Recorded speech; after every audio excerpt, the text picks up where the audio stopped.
Some towns forget things. Not in a dramatic burning down the library kind of way. More like the way you forget where you left your childhood. Gently, gradually, one season at a time. That's how Fairwood was.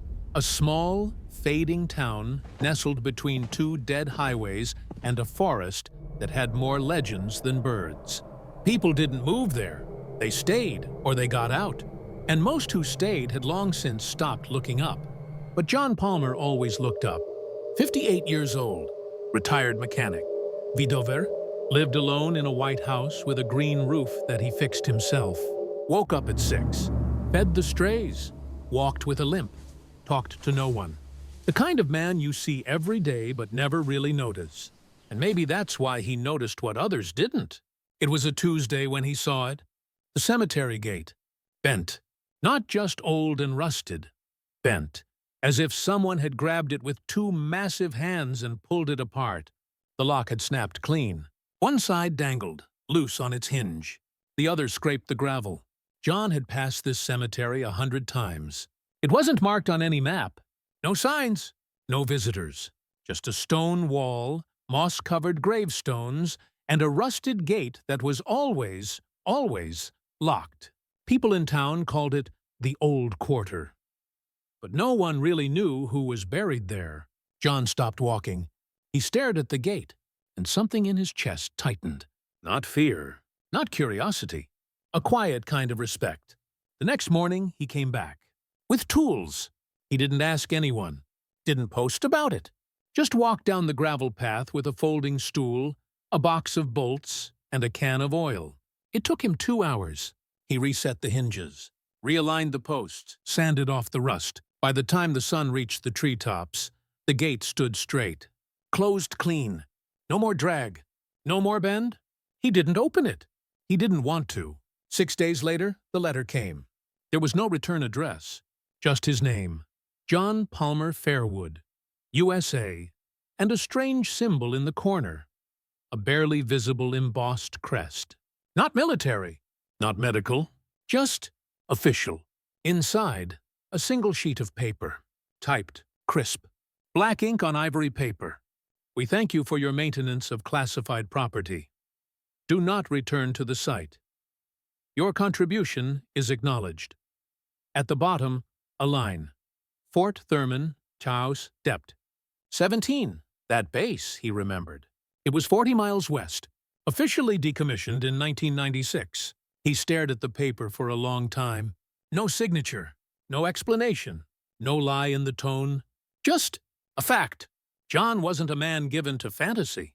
He didn't believe in ghosts. Didn't watch conspiracy videos. He fixed engines, not theories. But that letter, that thing, gnawed at him. Classified property. What did that even mean? A gate? A graveyard? He waited 2 days, tried to ignore it, tried to sleep. But at night, he'd lie in bed and hear the wind rustle through the trees, and it would sound like a hinge. So on the third night, he went back. No tools, just a flashlight, and a feeling in his gut that he was doing something very, very stupid. The gate was still closed, still perfect. No damage, but as he pushed it, it creaked open. Smooth. Too smooth. The air inside the cemetery was colder. He hadn't noticed that before. The grass was overgrown, but neatly cut at the edge of the headstones, as if someone came here often, but only halfway. He passed a row of names. Most of the stones were worn blank. Some had dates, all old. 1940s. One said unknown no. 5. And then, at the very back, behind a tree split by lightning, he saw it. A new grave. Black stone. No moss. No where. No name. Just 3 letters, carved deep and precise. JPR. John Palmer Reed. His full name. His breath caught. He dropped the flashlight. The beam twisted upward, illuminating the stone, the trees, the sky. And something behind him moved. He turned. Nothing. No footsteps. No animals. Just silence so dense it rang in his ears. Then a light. Not from the road.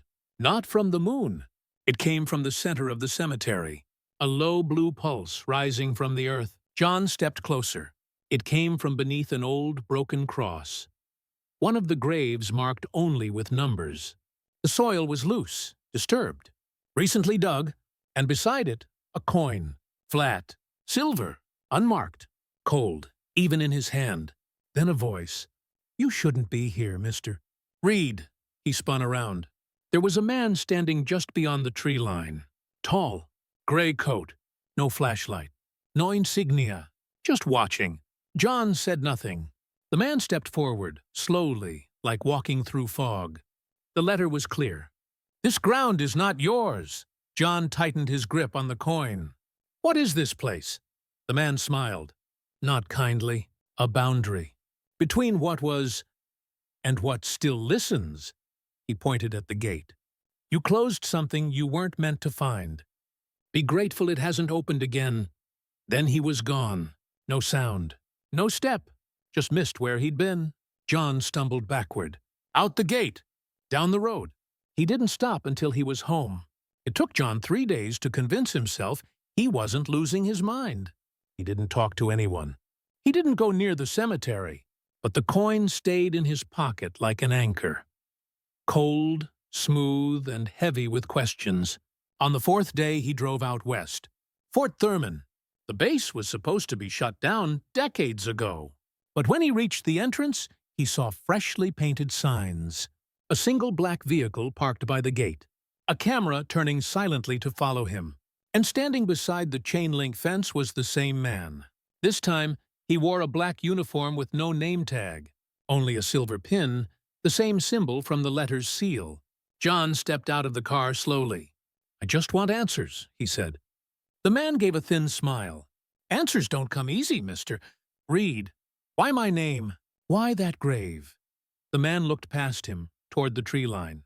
"Because some names don't belong in any records. They belong in soil, in silence. That grave is mine."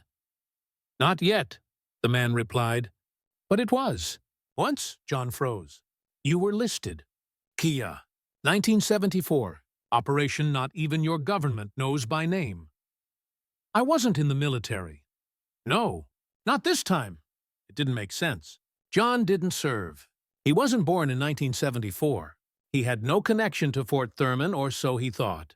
But that night, he started dreaming. Flashes, sand, radio static, screaming, names shouted through fog, a broken dog tag in his hand, his own voice yelling into the dark. "This gate doesn't close from the outside!" He woke drenched in sweat, the silver coin warm in his hand. He checked the cemetery the next morning. The gate was open. This time, when he stepped inside, there were 2 new graves, freshly carved. No names, just initials. DWH, El-Kiam. The ground was still settling. He stood there for a long time, staring at the stones. Then a voice behind him. "They're the ones who didn't make it back." "You did?" It was the man again. His tone was softer now. "This cemetery isn't just for the dead. It's for the forgotten. The rewritten. The ones who walked back through gates no one saw open." John said nothing. The man placed something on the stone. A photograph. Faded. Torn. It showed 3 men in uniform. One of them looked exactly like John. Younger. Smiling. Dirt on his face. The same scar above the eyebrow. He stared at the photo in silence. Then whispered, "What did I forget?" The man just said, "Enough to save you, but not enough to let you rest." John didn't go home that night. He stayed. He sat beside the stone with his initials, knees in the cold grass, fingers wrapped around the coin that still hadn't left his hand. The photo lay beside him. 3 young men. Dirt, blood, grins that came from survival, and his face among them. How could that be? He tried to make sense of it. Tried to build a bridge between what he knew and what he was starting to remember. But memory isn't linear. It doesn't knock, it leaks. And as the hours passed, more images came. A compound in the desert, a hidden tunnel, explosions underground, a hand pulling him through a steel gate just before it closed. His own voice, hoarse and full of guilt, shouting names he couldn't now remember. Then waking up in a hospital. No one explained. No one asked. Just a quiet discharge. A new name. A life that felt like a second draft. As the sky turned orange, he heard the man's voice again, softer than before. You're not the only one. There are others. People who walked through fire and were rewritten. We keep watch, because sometimes the past tries to come back. John turned slowly. Why tell me now? The man stepped closer. Because the gate opened. You touched it. And that means you remembered just enough to choose. John looked down at the coin. It now had a faint engraving he hadn't seen before. 2 simple words. Go back. He turned it in his palm. The other side was blank. For a long time, he didn't speak. The wind moved through the trees like a whisper. The cemetery creaked. The gate, far behind him, stood open.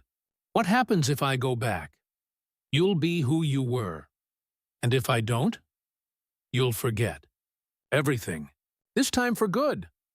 John stared at the graves, at the one that bore his name, at the ones beside it. Then he stood up.